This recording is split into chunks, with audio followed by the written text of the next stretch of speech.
So as you guys know, some of y'all don't know, some of y'all do know. If y'all started watching my videos when I first started my YouTube channel, you all know that I had a miscarriage around this time last year. Well, a little earlier around this time last year. So it ended up in the D&C and I was 12 weeks. I've been looking, I know when I had my miscarriage around that time, I was looking on YouTube for, words of encouragement and things that people went through so I could prepare myself for my D&C before I had it. What I can tell y'all is that everything happens for a reason. I live this, I say this to myself all the time because I believe in it. I believe it's true, and I believe that that pregnancy, that it didn't go through because God had a greater purpose for me. God had something else better than me. And I know you guys are like, what's better than a baby? What's better than that pregnancy? But I really believe that God had something better for me. And when I say something, I mean my baby Kaiser, because it so happened that I had my D&C. I found out I was pregnant on Christmas Eve last year. And today I have a 4-month-old who's thriving and beautiful. And he's so perfect to me. Went through my D&C. Family was a big thing for me because all my family, I feel like at that time, when I found out I was pregnant for the first time, I did not want to be pregnant, and we did not want kids at the time, or we thought we didn't want kids. We thought we wanted to wait, which at that time we didn't want to wait. We had just got married and we just still was getting to learn each other, like living together and things like that, because we waited to get married so we could move in together and all those things. But I would say, like, if you're a prayer, I'm telling you, prayer was the only thing that got me out of that. All the prayer warriors, my grandmother is a pastor, so that helped me out a lot. Just talking to God every day and just coming to peaceful with the things that happen. Like, I feel like at first, when I first was having my miscarriage, I really thought it was all my fault because I was working 2 jobs. I was still going to work out. I was still, like, having fun with my husband. Like, we would go out and do cookouts, and maybe we'll drink a little bit, who knows. So, and at the time I didn't know I was pregnant. I found out I was pregnant at 6 weeks, and they told me my due date was going to be April 17th. April 17th, yes. And I was like, okay, I cried my eyes out when I first found out. I was like, oh no, like, I'm still in school full time, I'm working, I'm dealing with my husband and his attitude, and he's dealing with me and my attitude, and I'm just like, God, why now? Like, babies are such a blessing, but we really honestly was not ready. And they say, why you have unprotected sex if you wasn't ready? But definitely was not ready. And I just remember just crying my eyes out, and I called my mom and I'm like, Mom, I'm pregnant. And she's like, baby, that's a good thing. You and your husband, this is what God planned for you guys. So I started to get excited about it. Like, after a while, I'm like, okay, well, maybe this is meant to be, and I'm getting excited. I went to the doctor for my 12-week scan, which was going to be my... You okay? You okay, poopy? Which was going to be my first ultrasound, first prenatal appointment. And I just remember going in there, and I just, you know what? That wasn't my first scan. The night before, I was 12 weeks. The night before, I went to the hospital because I kept throwing up. I was not feeling well. I felt weak, like I was going to pass out and things like that. So I ended up going to the hospital, and my husband took me, and I'm in the emergency room, and the doctor, Jesus, he was something else. He was really something else. I told him, I was like, yeah, I'm pregnant. I should be around 12 weeks. So he's like, okay, well, let me call for ultrasound. Let's make sure the baby's okay, because they couldn't find a heartbeat on, the little small monitor. So I'm like, okay, whatever. I'm not thinking nothing of it. So when I went in, and you have to undress so they could do the vaginal ultrasound, and like the lady, her face expression just changed. She got real quiet, and she was just like, and I'm just like, well, what's wrong? She's like, oh, nothing. The doctor will talk to you. The doctor will talk to you. So I'm like, okay, well, that's a red flag right there. The doctor's going to talk to me. So an hour later, the doctor ended up coming into the room, and the doctor was like, this pregnancy is no longer, I'm pretty sure, you know what, I bet $1 million you're going to miscarriage. You're going to have a miscarriage. And I'm looking like, dude, really? And my husband's looking at me, and I'm looking at him, and I'm like, don't say nothing. Like, don't say nothing to this man. And I called my grandmother crying, and she's like, don't believe that. We believe in God, and we're going to pray about it, and we'll see, whatever happens, happens, and God's in control. So I'm like, okay, I'm not going to worry about it. The next morning, I end up calling my doctor, my OB, and I couldn't sleep that whole night. And I remember, like just thinking to myself, like, is this real or is this not real? I think I felt like things like this happen, but not to me, if that makes sense. Like, you go through a situation, you'd be like, yeah, I see this happen to a lot of people, but I would have never thought it would happen to me. My baby. But I would have never thought it would happen to me. So I'm just like, wow. So I ended up going to my OB that following morning, and me and my husband went together, and I was sitting in the ultrasound chair, and before the lady even started giving me an ultrasound, I just said a little prayer to myself. And even before I walked into the doctor's office, I said, God, let this be your will. Whatever there is you have in store for me, just prepare me for it. And when I went in there, the lady was like, yeah, I'm sorry, the pregnancy stopped growing at 8 weeks.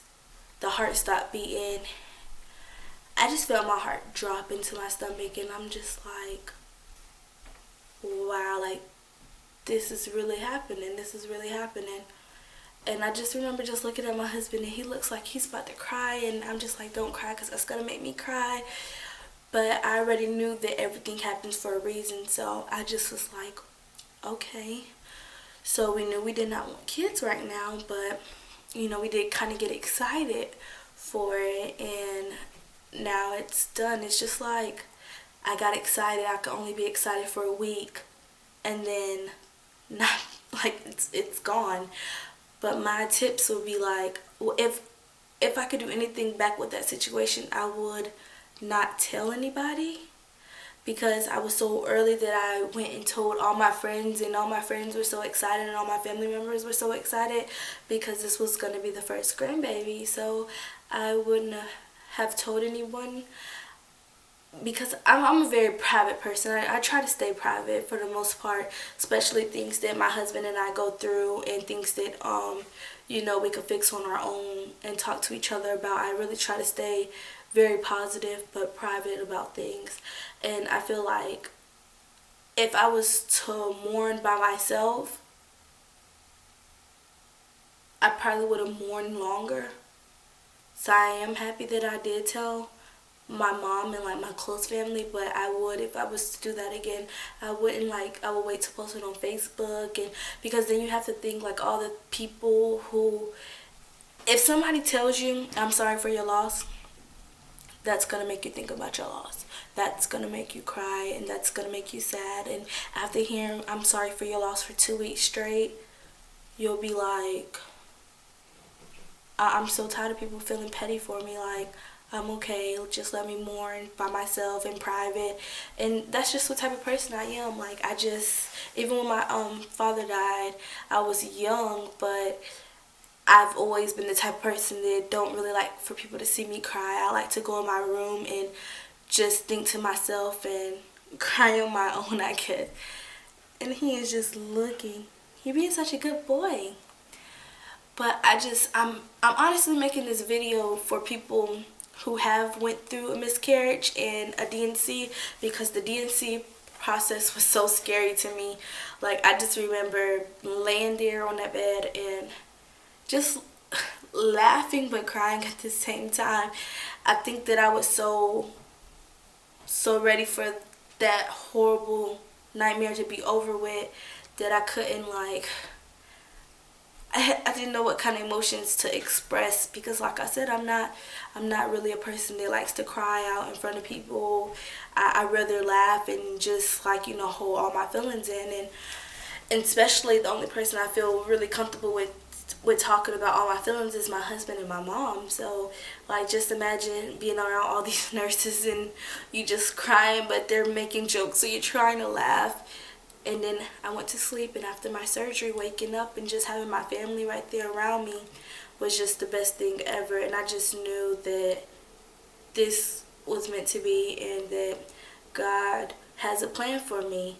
In October, November, things were tough, but I got better. I got better, and going through that experience with my husband, it brought us so much closer, and it showed me that we really do want kids. We really do, and we really do just want to continue to work on everything together. What are you looking at, man? You looking at the doggy? And we really do want to work on everything together, and just to continue to try to make ourselves better.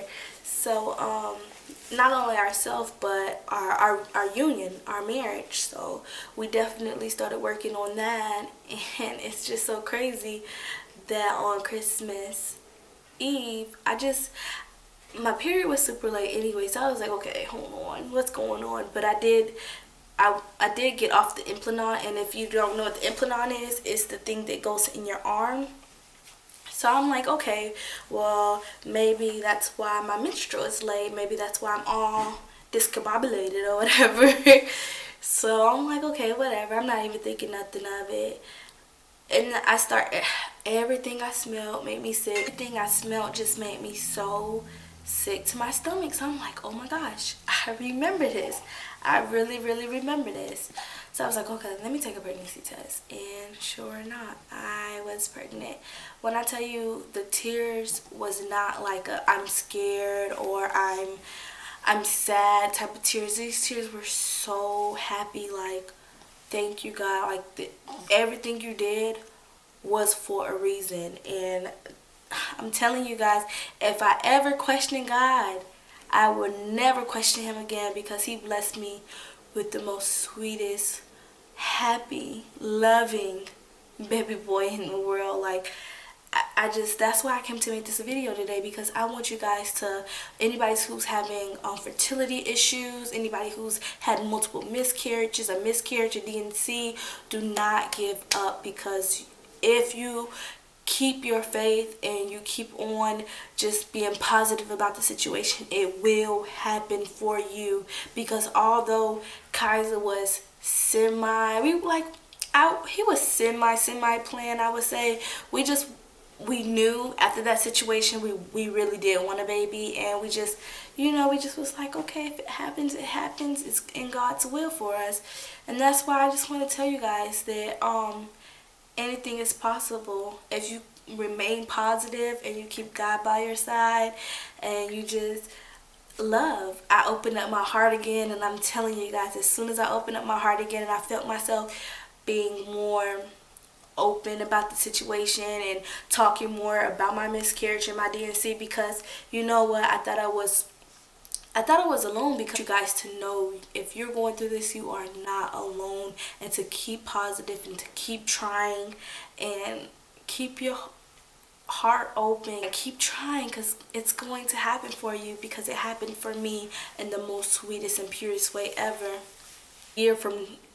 Just a year ago, that I was broken, I was shattered, I didn't know what to do, but now everything seems right. Everything is just so beautiful to me. That situation really opened my eyes, and that situation just makes me want to love Kaiser more, just appreciate him more, appreciate my husband more, my family.